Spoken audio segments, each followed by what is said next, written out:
Hey y'all, and welcome back to Family Traveling Adventures.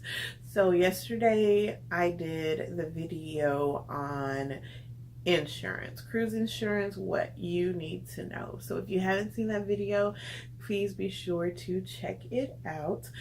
This is going to be a two-part video. It's going to be about parking, what you need to know about parking when you go on a cruise, and then the second part will be tomorrow, and it will be about bag drop off, what you need to know about baggage drop off.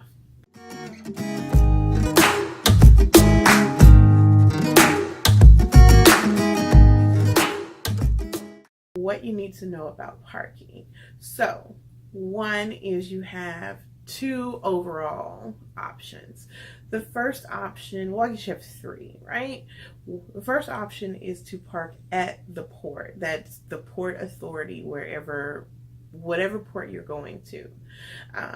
The second option is to park at a different parking facility that is not owned by the port authority, okay? And the third is to have somebody bring you, whether it's taking a shuttle, having a friend drop you off, having a taxi bring you, okay? So that's that as far as number three. Now number two, as I mentioned, was parking in at an outside facility. So what you need to know about that is that these are generally just as safe with the same risk as parking at the port authority, but they tend to be a lot less expensive. So for instance, we are going on a cruise at Port Canaveral in Orlando, and parking off port, we can find parking for the trip that we're taking for as low as $60. If I park at the port, a little bit over $100, like $102. So you can save significantly.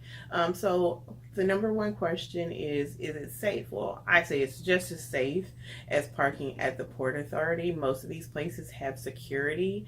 And when we say security for parking, know that means security cameras. Even at the port authority and stuff, they generally don't have like a bunch of people on foot just walking by everybody's car to check and see who is it, okay. So you're not going to have that, and everybody will let you know, even if you park at the port, that don't leave your valuables inside, and we're not responsible, for if something is stolen and all of that stuff. So no matter where you go, you're going to have that.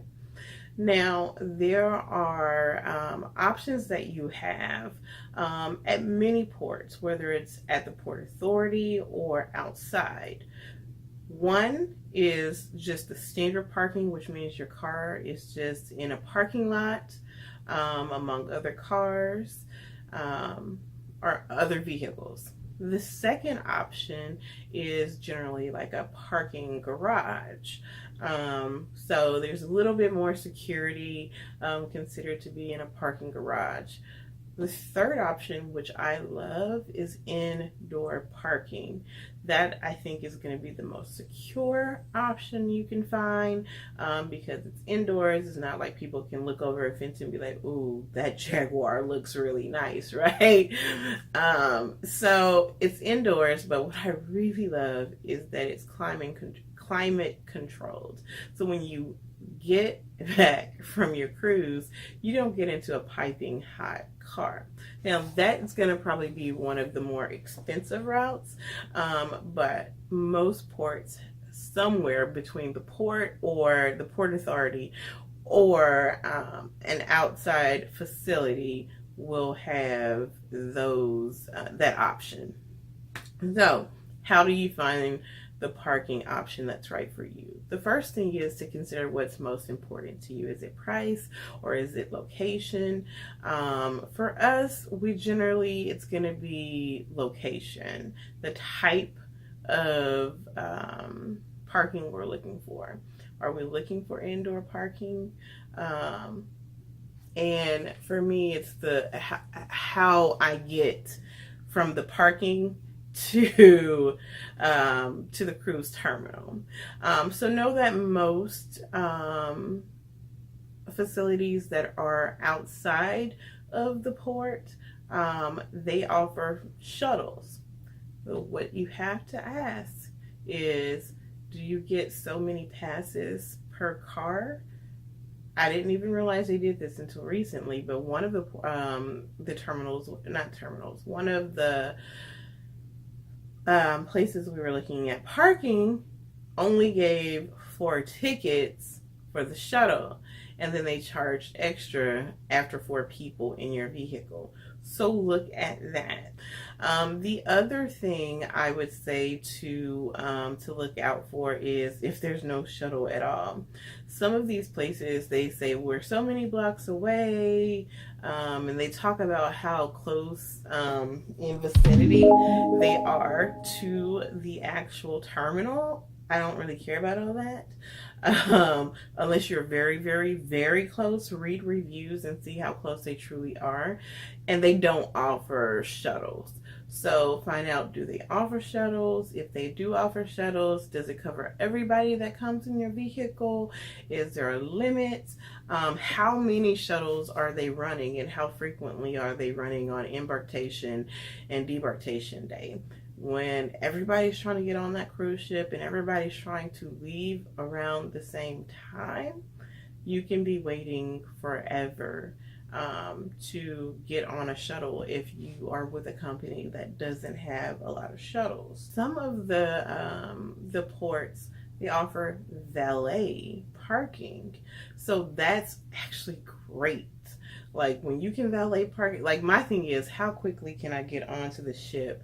Because I don't want to have to wait, forever, an hour or something, in the heat to get into the port, the terminal area. That's what's most important for my family. So just consider how you're going to get from wherever you park to the terminal, and that may be important depending on if you are carrying your bags, if you're parking and then carrying your bags in, which in tomorrow's video I will talk more about how I feel about that. Okay, so yeah, that is it for this video.